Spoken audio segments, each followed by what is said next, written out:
economía de libre mercado y hacienda pública. Es la continuación que hicimos en la vez anterior, el mes pasado, llegamos hasta el año 1991. Es importante saber qué es lo que pasa a partir de este año 1991, aparte de que en ese momento estamos en plena crisis, porque ahora lo vamos a ver.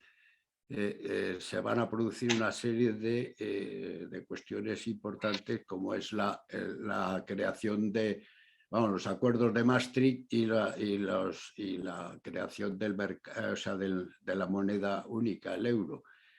Y eso va a influir fundamentalmente en todo el funcionamiento de la hacienda pública y de la economía en general. Bien, yo quería recordar, porque aquí esto es un estudio que hicieron en la revista de Papeles de Economía en esa fecha, y es que habíamos visto que el gasto público en general aquí en España es de estas cifras, 24,9 hasta el 42,3 del Producto Interior Bruto, es el gasto público del Estado.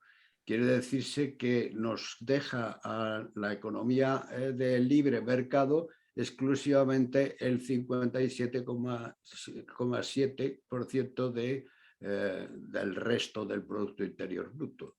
Esa es la gran importancia que va a adquirir los estados, o sea, los gobiernos centrales, para intervenir en la economía. Y esto, ¿por qué? Pues porque ya hablé el otro día que a partir de la Segunda Guerra Mundial y como consecuencia de todas las crisis previas entre la Primera y la Segunda Guerra Mundial y el deseo de controlar toda la situación y poder transmitir lo que se llama o poder poner en práctica lo que se llama la economía del bienestar, de forma que se pueda llegar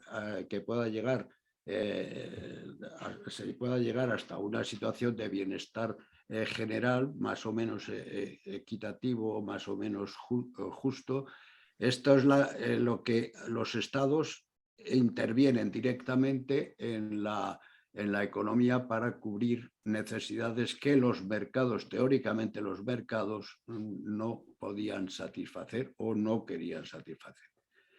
Entonces habíamos quedado que con ese gran aumento del gasto en la economía del país, aquí teníamos, en el caso de España, el incremento del gasto público había subido un 6,59 en ese periodo, en 10 años, en 10 o 11 años, pero lo importante ya no es la subida solo del 6,59, sino la subida con respecto al Producto Interior Bruto, que había llegado a subir un 17,40. Entonces, los estudios econométricos que han hecho, dice, se puede sacar que hay una causa, que es el déficit público incrementa el 4,33% del Producto Interior Bruto. Representa de este 17,40, se le puede atribuir al déficit público esta subida del 4,33. Al efecto recta se refiere a que al incrementar la renta en general, pues solamente, sin embargo, sube el 1,90%. Y el efecto población se refiere a el incremento de la población habida en este periodo, que también representa un 3,04%. Y luego el componente autónomo se refiere a cuál es el gasto público per se, porque el gobierno decide sin afectar otras tres causas. El gasto público es porque los estados deciden intervenir en muchos más servicios que los que estaban dando hasta estas fechas. Este periodo, como podéis ver, el 75-86, son los primeros 10 años desde la transición hasta los primeros años de la economía, o sea, del sistema democrático en España. El incremento del gasto público, pues, en ese periodo, el 17,40. Y quiero recordar también esta otra diapositiva que puse también el otro día, de cuál es la regla de oro presupuestaria del Estado. ¿Por qué? Porque va a intervenir mucho la inversión pública y el déficit público. Y en la consideración de esto es lo que nos va a llevar a un endeudamiento. Dice el endeudamiento, que es la deuda pública como consecuencia de esta acumulación de déficit a lo largo de esos años. Fijaros que en los años que más déficit se produce es en los años estos 84-85. Podemos decir que desde el año 82 hasta el 85 hay un incremento de déficit, consecuencia de la crisis económica financiera que se había generado desde el 71 hasta el 79 en todo el mundo. Bien, esto quiero recordar porque saber que lo normal es que se produzca una deuda para hacer una inversión, y no en el Estado, sino incluso en las familias, en las empresas y en el Estado también. Es decir, podemos entrar en deuda para poder realizar una inversión. Inversiones que produzcan beneficio al futuro, hacia el futuro, y nos puedan compensar de las necesidades, tanto de la familia como de la empresa como del Estado. Para ahí, hasta ese punto, sí se admite la deuda.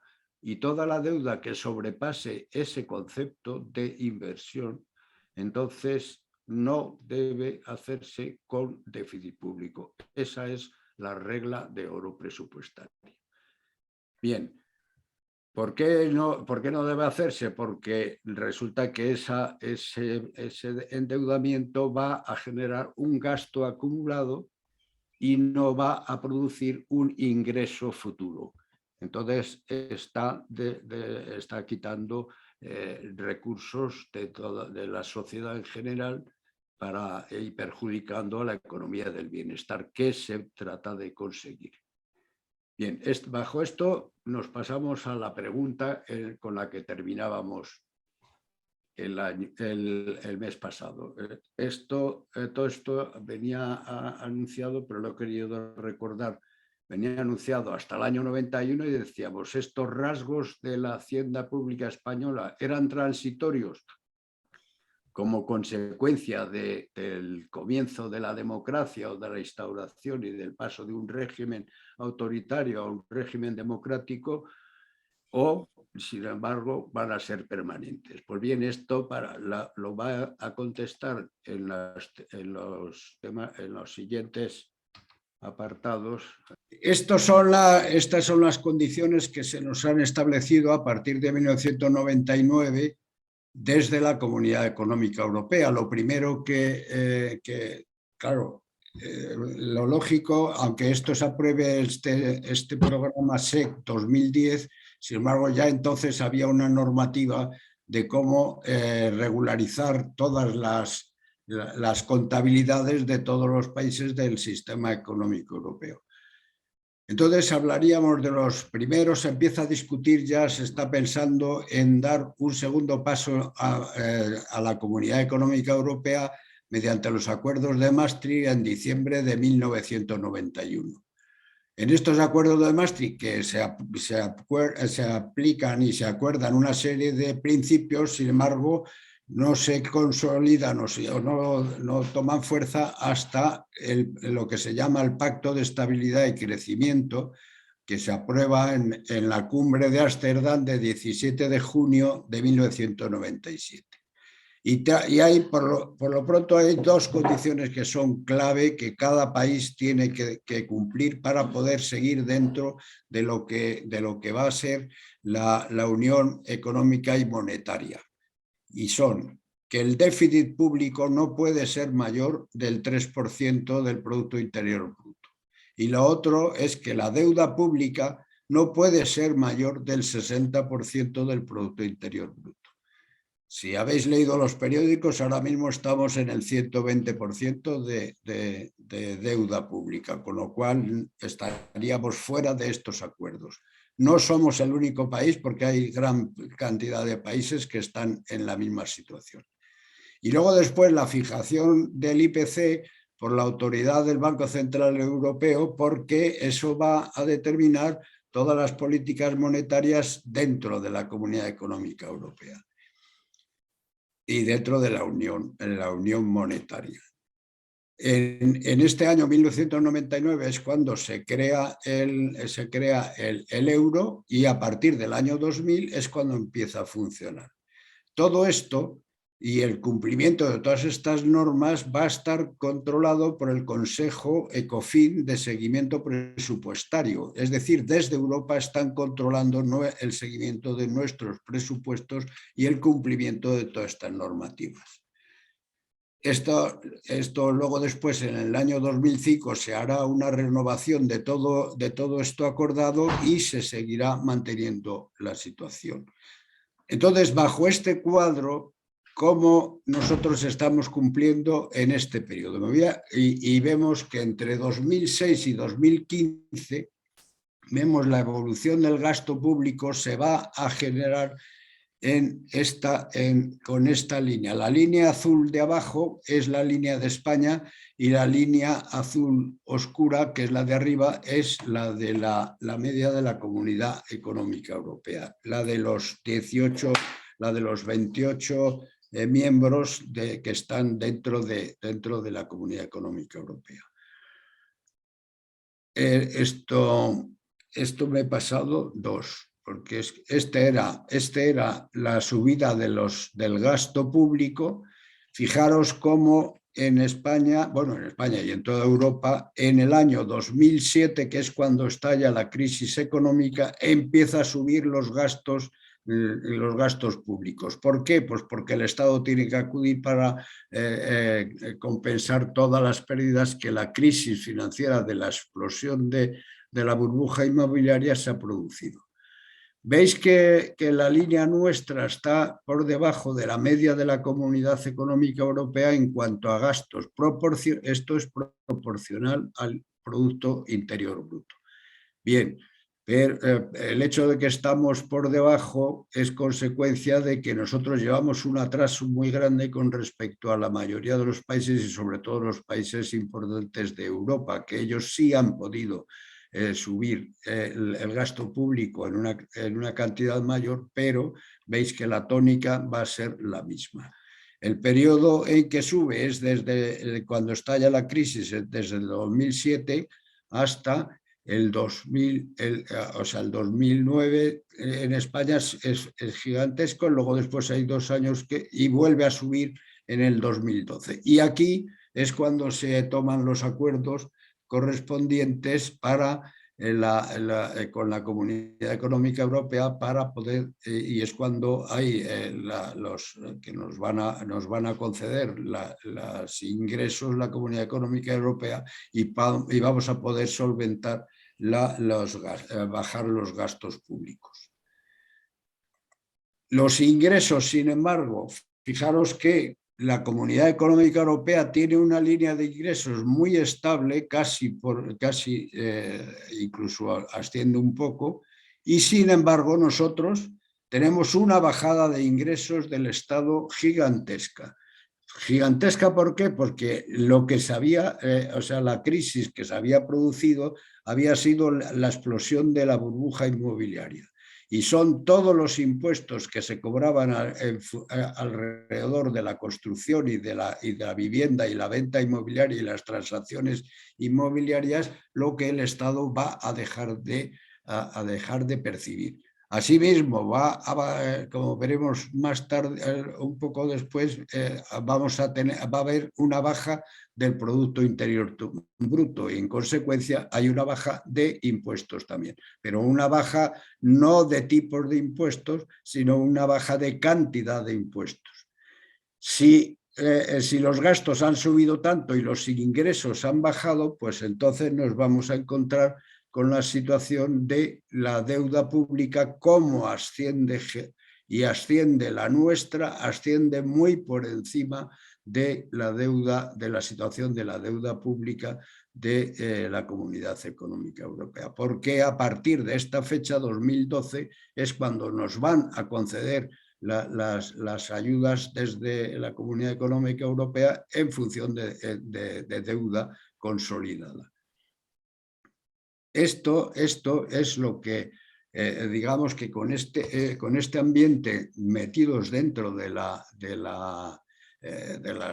Comunidad Económica Europea, pues nos vamos a dar cuenta de que ha cambiado las dimensiones de los gastos y del ingreso público con una irresistible ascendencia de las haciendas territoriales, que eso es otra de las cuestiones que se va a considerar Fuentes-Quintana.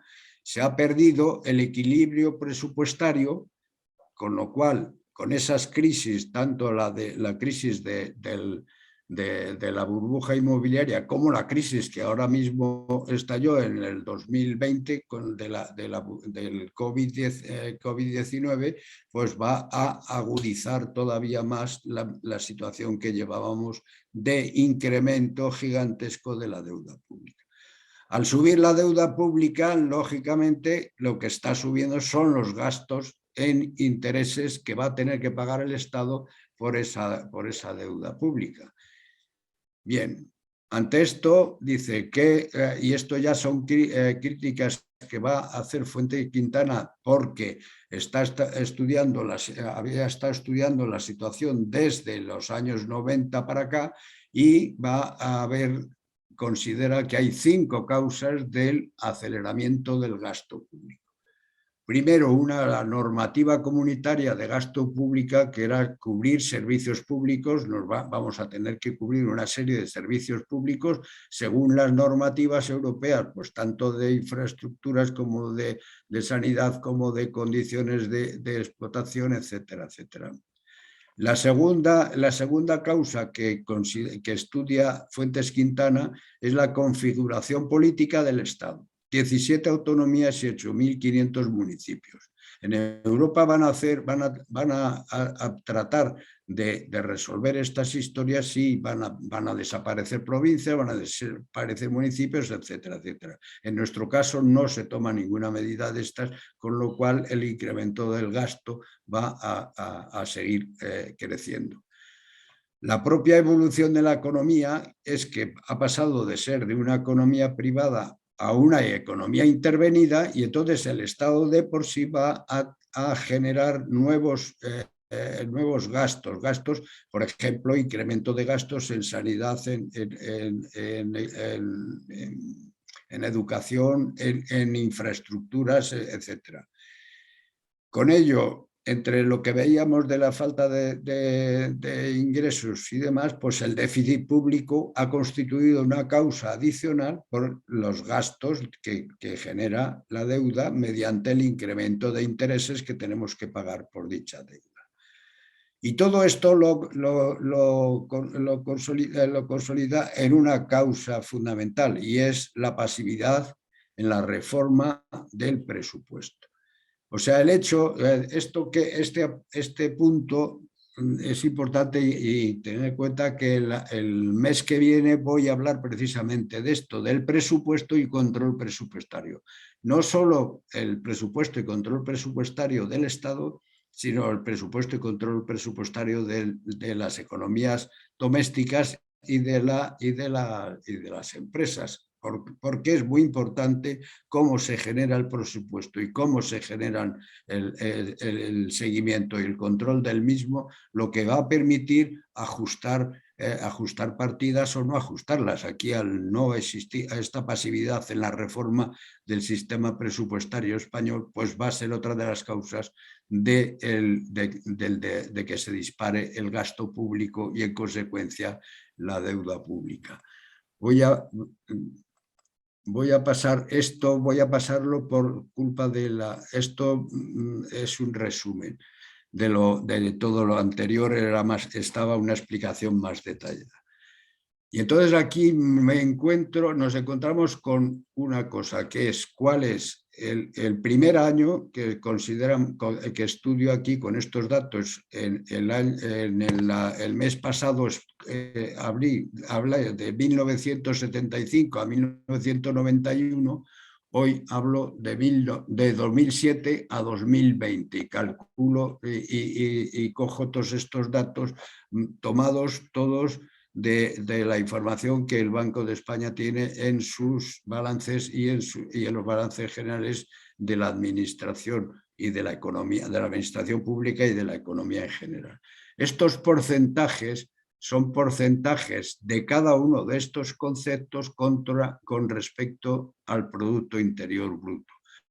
¿Eso qué nos permite? Pues el saber cualitativamente en qué situación estamos, porque cuantitativamente, si hablásemos de cifras concretas y exactas, o sea, monedas concretas, nos veríamos que había disminuido cuando sube o baja el Producto Interior Bruto, pues no nos daría la explicación. Sin embargo, todos los estudios que se hacen para hablar de la estructura económica y financiera del Estado, pues se hacen en función de la comparación con respecto al porcentaje que representan cada una de las partidas con respecto al Producto Interior Bruto.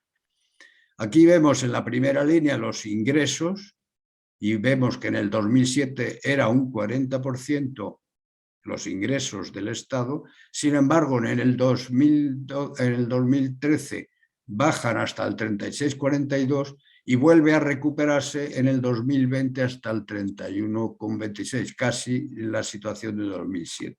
¿Qué significa esto? Pues que en esos años, desde el 2007 hasta el 2020, podíamos entender que se había recuperado situaciones las situaciones de antes de la crisis de la burbuja inmobiliaria.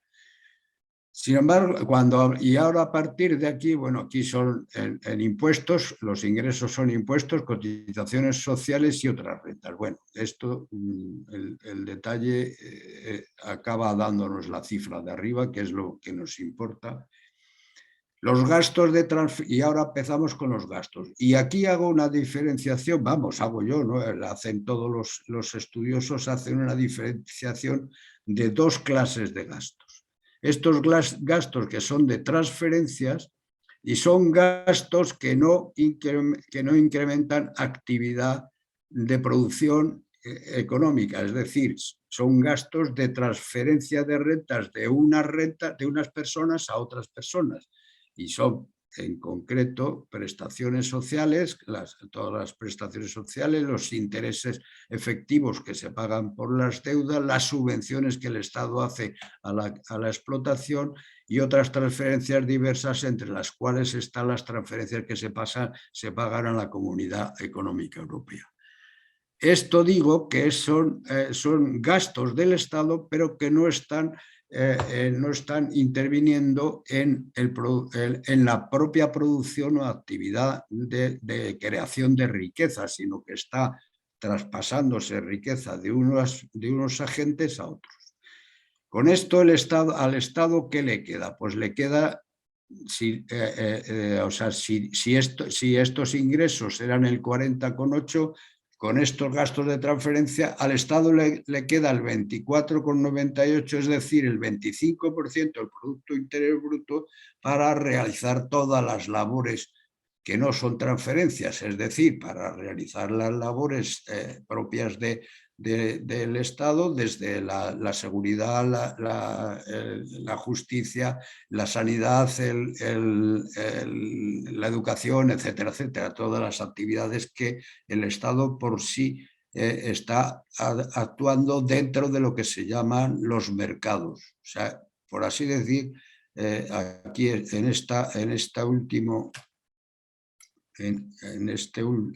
cifra vemos que, o sea, de la renta disponible, lo que el Estado se gasta en el 2007 era el 19,6%, con lo cual podemos decir que de la renta que disponía con el 19,6 de los consumos más el 3,75, pues aún así, en el 2007 el Estado tenía excedente, o sea, le sobraba dinero. Esto es lo que algunas veces se ha dicho, que hasta el 2007 el Estado vivía alegremente porque le sobraba dinero. La situación económica hasta esa fecha había sido boyante con toda la burbuja inmobiliaria, pero al estallar en el propio 2007 la burbuja, pasamos a la segunda columna, que ya es avanzado y ya se han tomado medidas y todo eso, y vemos que solamente en el 2013 pues ya estamos en situación de déficit. Han bajado los ingresos, sin embargo, las transferencias, los gastos de transferencias han subido muchísimo porque las prestaciones sociales han tenido que ser mucho mayores como consecuencia de qué, pues del paro y del paro que se produce, del incremento de prestaciones por desempleo, etcétera, etcétera. La renta pública disponible entonces, fijaros, ha bajado del 25 hasta el 15 y pico, hasta el 16. O sea, ha bajado 9 puntos con respecto al Producto Interior Bruto. Es una barbaridad. Esto, sin embargo, si seguimos avanzando hasta el 2020, nos vamos a encontrar que todavía, porque ya en el 2020 ya se está acusando la crisis del COVID.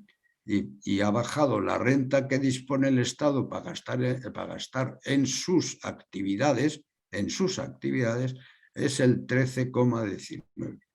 Pero, sin embargo, como sus actividades le cuestan 21,50 más las inversiones que hace 2,64, esto da un déficit público de 10,95, es decir, un 11%. Esto lo habéis leído también en los periódicos, que nosotros ahora mismo teníamos, a final del 2020, teníamos un 11% de déficit. Al tener un déficit tan gigantesco, ¿qué ocurre? Pues que se está incrementando. Para poderlo pagar hay que pedir prestado y se va a incrementar la deuda pública. Bien. En términos generales, ¿qué nos encontramos? El ahorro del Estado en el 2007 era positivo, 5,92.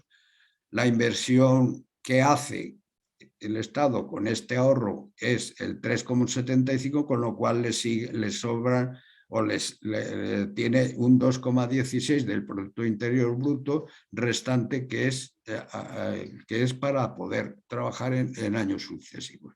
Pero con la crisis del 2007, que comienza a notarse en España en el 2008, pues hemos pasado hasta el 2013 en esta situación, con un ahorro negativo, es decir,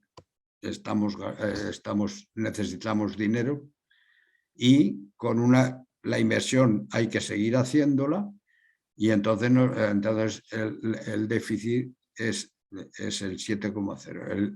El 2020 vemos que, aunque los gastos de transferencias han aumentado más. Fijaros que los gastos de transferencia en una situación normal eran del 15%, con la crisis del COVID, de la burbuja, pues habían subido hasta un 21%, y con la crisis del COVID ha subido un 26%. Los gastos de transferencia son, hemos dicho, las prestaciones de la seguridad social, del paro, y las transferencias y los costes de los intereses de la deuda. Bueno, aquí esto es lo que he dicho. Al quitar estos gastos de transferencia, el resto del Producto Interior Bruto que le queda al país es el 85% y hasta el 73% en el 2020. Fijaros, esto es una bajada gigantesca en lo que representa, en lo que es el Producto Interior Bruto del país. Esto ya no estamos hablando del Estado, sino de todo el país. Esto lo voy a volver a tomar luego después para saber en qué situación nos encontramos actualmente.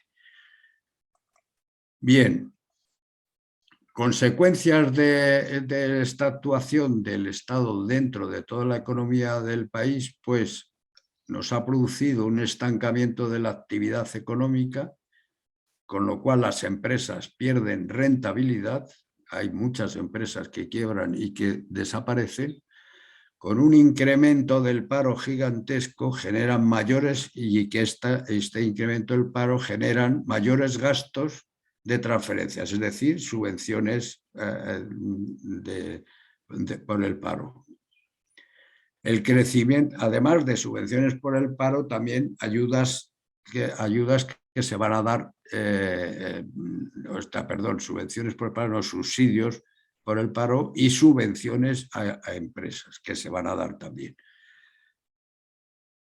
Pero nos encontramos que, además de estas dos variables importantes y graves, el estancamiento de la actividad económica y el incremento del paro, nos encontramos con lo que se está generando ahora mismo y ya está anunciándose como un peligro grave, que es el crecimiento de la inflación.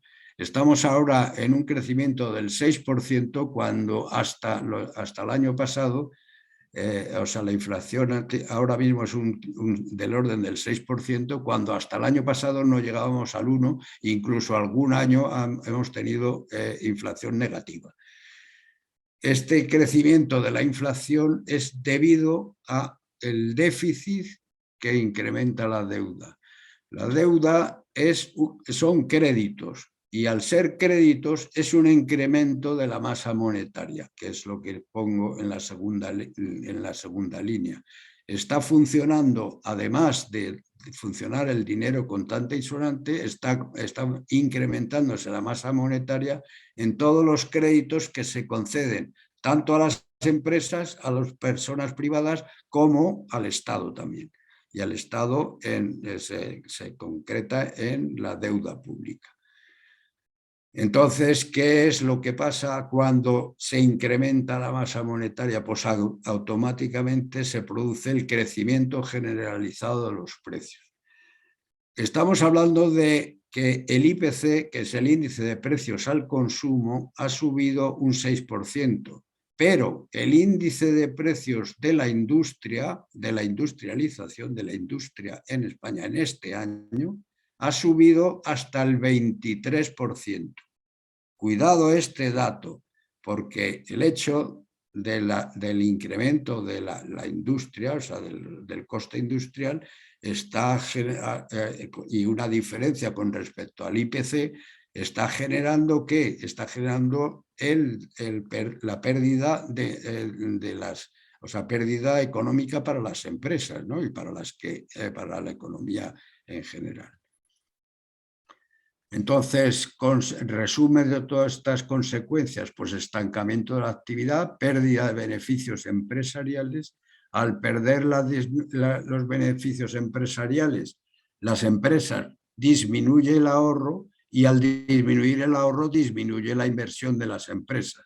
Cuando disminuye la inversión, entonces lo que nos está generando esta disminución es que no se puede incrementar el capital fijo.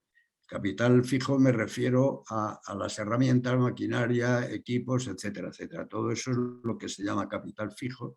Y en consecuencia no hay posibilidad de obtener una mayor productividad para las propias empresas. Eso dificulta también la competitividad con respecto al exterior.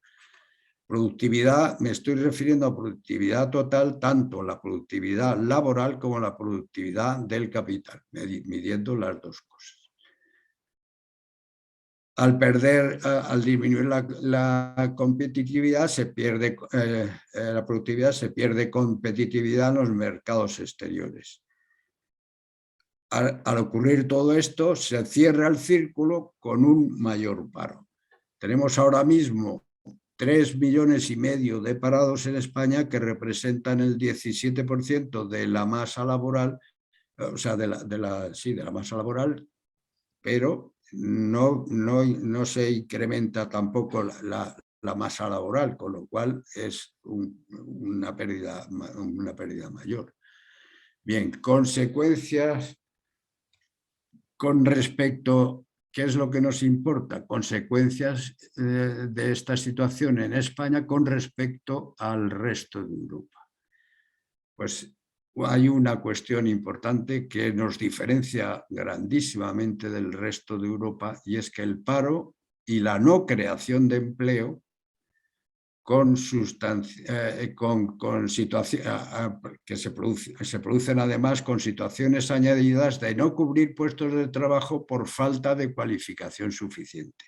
¿Esto qué significa? Pues que hay, pues del orden entre 300 y 400.000, hay algunas cifras que llegan a manejar hasta 500.000 puestos de trabajo que se quedan sin cubrir en el año. ¿Qué es esto? Pues muy sencillo, que los trabajadores españoles no están cualificados para los empleos que se están generando en esta transformación de la economía actual. Estamos retrasados en los procesos formativos con respecto al empleo. Podemos estarnos gastando mucho dinero en educación, pero resulta que estamos educando equivocadamente a la gente y no las estamos preparando para las nuevas situaciones económicas y tecnológicas que están ocurriendo en todo el mundo actualmente. Este dato es muy importante a tener en cuenta, y ya quizá hable en la próxima charla sobre la eficacia y la eficiencia, porque podemos tener unos objetivos que pueden ser conseguidos, pero no conseguir la eficiencia, es decir, que los objetivos que nos planteamos en todo, es decir, que tengamos todos los alumnos escolarizados puede ser un objetivo, pero si los escolarizamos y no les enseñamos aquello que se necesita conocer, no somos eficientes en los proyectos y en los programas de educación. Este es un dato a tener en cuenta para considerarlo. Y el otro problema, también diferente con respecto al resto de Europa, sobre todo a la media europea y sobre todo a los países más desarrollados, que es el proceso inflacionario, consecuencia de factores internos y factores externos. Factores internos, ya lo hemos dicho antes, fundamentalmente es deuda pública. Factores externos, pues son los mercados, sobre todo los mercados energéticos, que el problema no está generado aquí en España, sino está generado en el exterior, pero porque nosotros no hemos adaptado nuestros sistemas productivos de energía a las necesidades de una crisis como esta.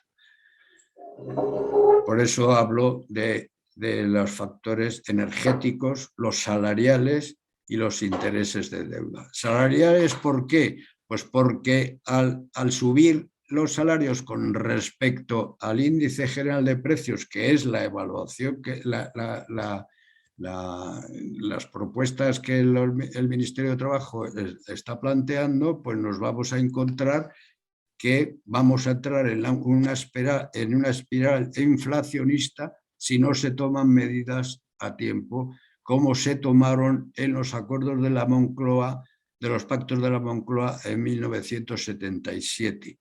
Quiere decirse que estamos en este proceso económico y social que estamos viviendo hoy en día, casi nos tendríamos que retraer a los años aquellos del 77, de qué es lo que había que hacer. Y en aquellos tiempos, ¿qué es lo que se hizo? Lo que se hizo fue llegar a un acuerdo y a unos pactos de todos los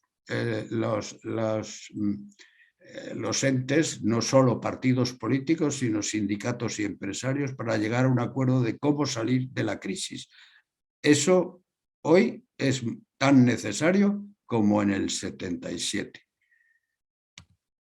Factor inflacionario, debido a deuda pública. Insisto en la deuda pública porque la deuda pública produce mayor coste, produce menos beneficio para las empresas y produce mayor paro para los trabajadores. Estos son datos recogidos de un periódico en el que se ve cómo España, en el coste, y esto es con respecto al coste de la pandemia en la zona euro, está hablando. Nosotros somos líderes en el déficit presupuestario, el 11%.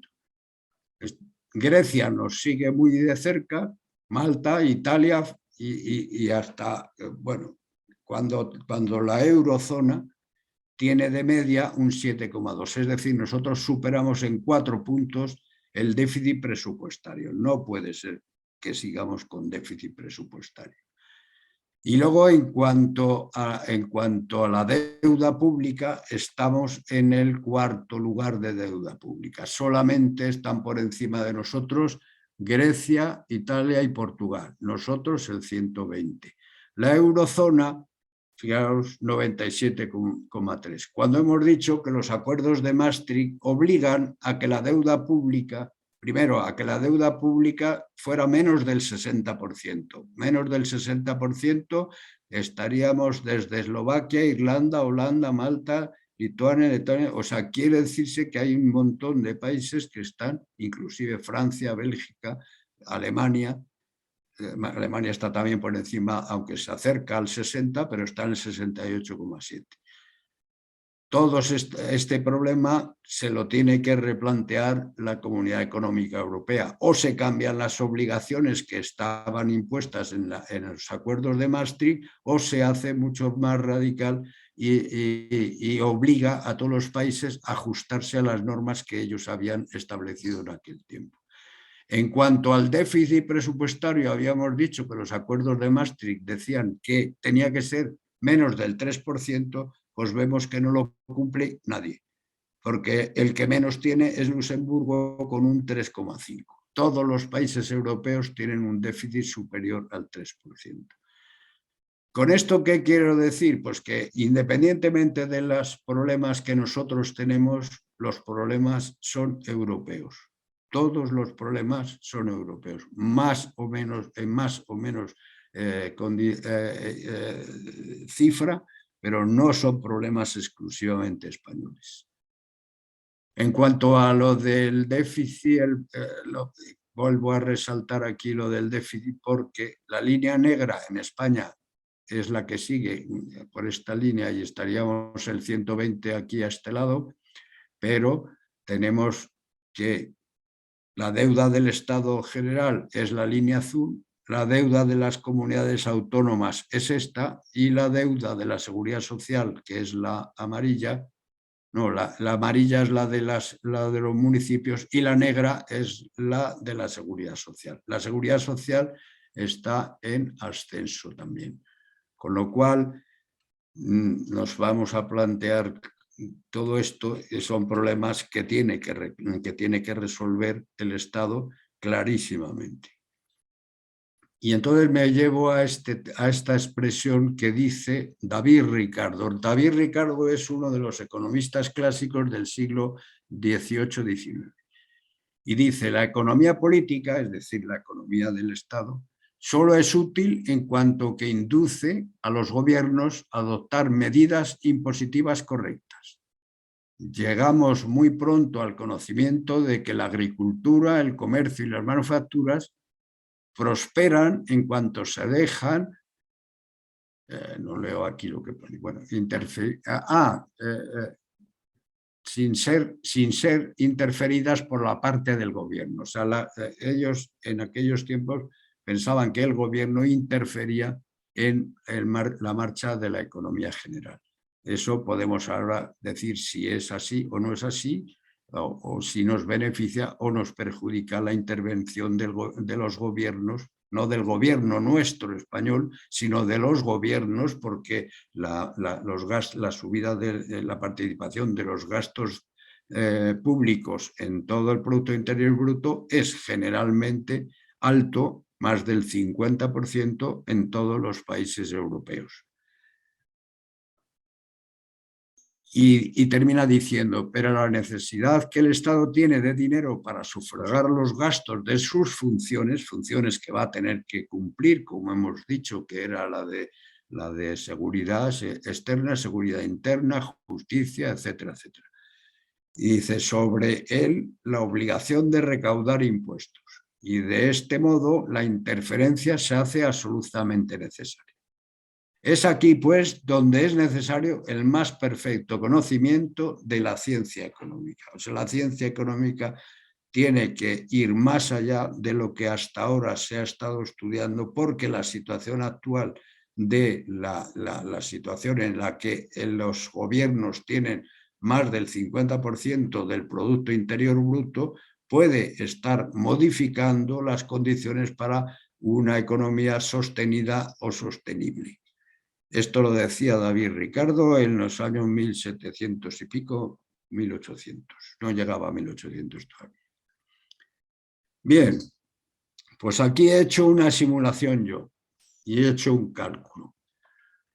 Hemos dicho que del producto, y esto estamos hablando fecha 2020, del año 2020. No, 2021, perdón.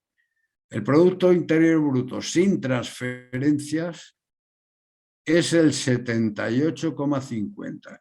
He dicho sin transferencias porque el 21,5% restante son transferencias que no generan riqueza, sino que son transferencias que se le paga al Estado y viene de otros señores, del resto del país.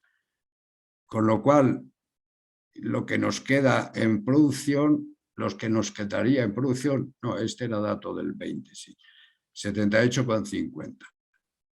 Yo he estimado una baja del Producto Interior Bruto como consecuencia del COVID en un 15%. En un 15%, ¿por qué? Porque estuvimos 3 meses parados sin trabajar. 3 meses es el 25%. Si no se hubiese trabajado nada, hubiera sido esta baja del COVID hubiera sido de un 25%. Pero bueno, vamos a dejarlo en un 15%. Hay otras instituciones que están hablando de un 11 y pico, un 12%. Según esto es muy difícil de hacer un cálculo y es simplemente una estimación. Yo hago esta simulación para ver qué es lo que pasaría y qué medidas, por qué línea debíamos actuar en España. Con lo cual decimos que el producto restante es el 63,50%, lo que nos quedaba en el 2021, con una deuda pública del 120% y hemos visto, con un déficit del 11%. Como esto no nos lo permite el futuro de la Comunidad Económica Europea y eso no va a poder seguir siendo, vamos a pensar que hay que hacer algo. Pues considero 2 cosas que son absolutamente necesarias hacer. Es el incremento del Producto Interior Bruto acumulativo, es decir, todos los años, al 5%. Esa era la estimación que el gobierno había pensado para el año 2021. No ha llegado al 5%, pero se ha acercado algo. Y el déficit, pero como si metemos el déficit anual de un 0% del Producto Interior Bruto como otra condición. Y aquí no considero la inflación porque la inflación, si se produce, pues está incrementando el Producto Interior Bruto, por lo menos nominalmente. En consecuencia, tomando estas 2 medidas, es decir, incremento del Producto Interior Bruto al 5% anual y sin déficit ninguno, o sea, 0% de déficit todos los años, se nos produciría esto y en el año 2026 habríamos llegado a un Producto Interior Bruto del 97,42 y una deuda pública del 67% del Producto Interior Bruto, que estaríamos muy cerca del 60% que obliga la Comunidad Económica Europea. Podemos decir que hasta el año 2026, con estos dos supuestos, que no se dan ya de entrada, porque ya los presupuestos para el 2022 prevén un 11% de déficit, ya no se cumple esa condición. Sí se cumple el 5%, que hay quien dice que podemos llegar hasta el 6%, inclusive en el año 2022, bueno, pues estaríamos casi rondando.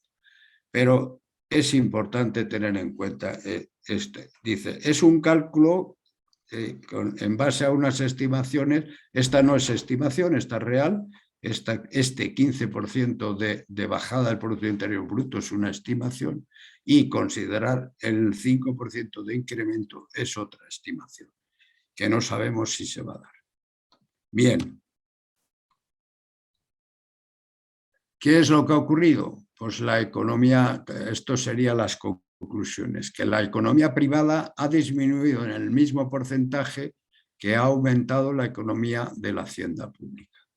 Lo segundo es que los servicios públicos se deben ajustar a las leyes del mercado, con una definición de precios y de productividad. Esto es lo que se refiere Fuentes Quintana. Hay que trabajar en la línea de los presupuestos para conseguir esta, o sea, que todo el gasto público se haga de forma eficiente y ajustándose a las leyes del mercado, que la economía privada, sin embargo, sí lo tiene. Es decir, si aumenta la economía pública con respecto a la economía privada y la economía privada disminuye, pues la economía pública tendrá que ajustarse económicamente al funcionamiento interno que tienen las empresas privadas y los agentes privados. Deben reducirse las transferencias de recursos públicos que restan capacidad de producción. Ya he dicho que esas transferencias son las que restan capacidad de producción.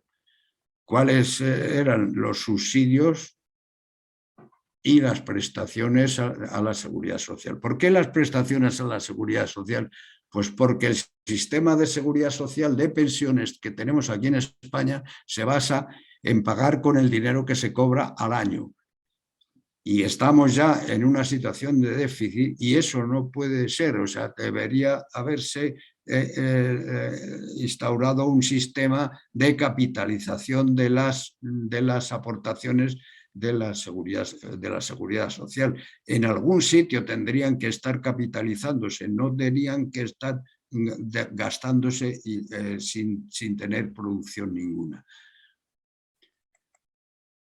Bueno, no se pueden pagar transferencias incrementando los impuestos. Esto sí que ya es una norma absolutamente importante, impositiva. ¿Por qué? Pues porque si incrementamos los impuestos, reducimos la capacidad de producción y atrasamos o sea, paramos la economía de alguna forma, en alguna cantidad, y entonces lo que nos ocurre es que se incrementan también la necesidad de transferencias. Si encima, o sea, si subimos los impuestos, vamos a incrementar las transferencias, y al incrementar las transferencias, si volvemos a subir los impuestos, llegará un momento en que no se podrá vivir. Hay que reducir la deuda utilizándola solo para hacer inversiones públicas, no para cubrir gastos. Esto es la norma de oro que había dicho, la norma presupuestaria de oro. Y hay que incrementar el valor añadido para que crezca el Producto Interior Bruto de forma regular, más del 5% anual acumulado, como lo había puesto yo antes. El valor añadido es esto, o sea, la parte de Producto Interior Bruto que genera valor añadido. Esas las transferencias que hablaba aquí no generan valor añadido. Sin embargo, sí lo genera el resto del Producto Interior Bruto. ¿Y cómo se consigue esto? Pues a base de utilizar los presupuestos rigurosamente. Y de esto es de lo que quiero hablar el mes que viene. Y aquí, entonces, yo me termino la presentación. Ay, perdón, bueno, es aquí, se ha venido aquí. final de la presentación. Así es que yo ha sido un poco acelerado y accidentada la historia, pero la culpa la tiene la informática.